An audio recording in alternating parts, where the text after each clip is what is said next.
Hello and welcome to the final live of my day at the zoo. It's been an absolutely awesome day with lots of animals, some playing ball, some not.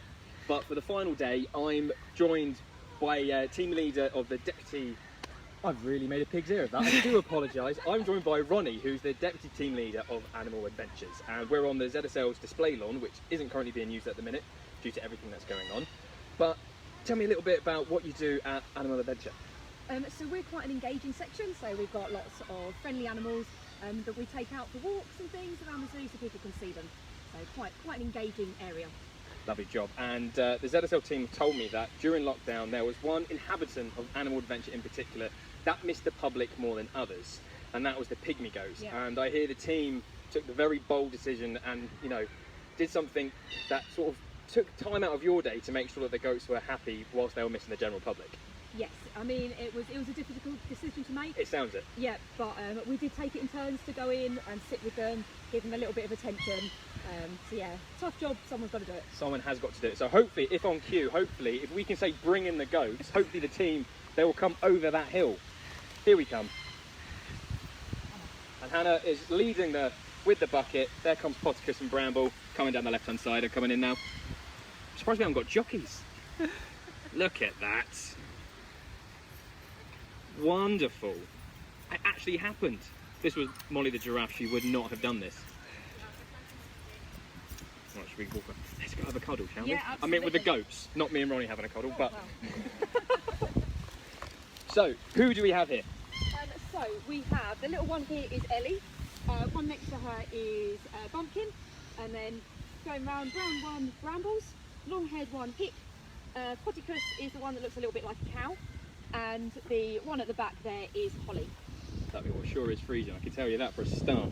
Well, who's your favourite? Come on, you must have one, or you're not allowed to have favourites. You're not meant to, but I do. Holly is my favourite, just because when she runs, she looks a little bit special. Her hair bounces around, so she's definitely my favourite. Oh, bless her. So, and with Animal Adventure, obviously these guys will usually just be round the corner, but they get walked once a day every afternoon, don't they? Yeah. And why is it so important that you get the goats out walking around the zoo? Well, for them it's quite interesting, gives them a little bit of enrichment, a little bit of a run, and they get to nibble on the grass as well.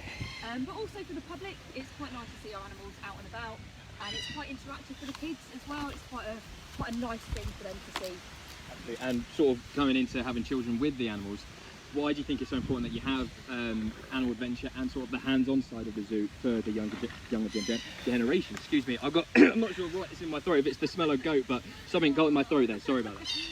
So yeah, it's really important for young kids, or even old kids, that they have that interaction with animals, and they can get up close to them.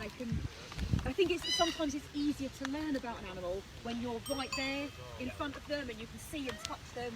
Smell them as well. And smell them, absolutely, yes. They are, yeah. Goats do have their own unique smell, definitely. They definitely do. And with sort of petting zoos and sort of hands-on experiences, London Zoo was actually the first zoo in the world that opened up such an interactive sort of part of the zoo to enable children to get hands-on and engage with the wildlife and sort of gain a fascination with the natural world. Absolutely, yeah. So the first children's zoo, like you said, opened at ZSL London Zoo in the 1930s. So yeah, quite an innovative thing to happen around then, and like you say, all that interactive that we've tried to keep up with ever since then. It's been great. Like a game of Wimbledon now, we're going left to right, left to right. So sort of wrap up, so thank you to everyone that's sort of been engaging with the Facebook Lives all day today. I've had a top day and hopefully I'll be coming back. I've met a great team of keepers. Thank you again, Ronnie, for your time, and make sure that you keep donating to London Zoo or coming to visit, supporting the wildlife and all of the conservation work that happens around the world. And like I said about volunteering earlier on, if you do want to get involved, head on over to the webpage, sign up and come meet the goats.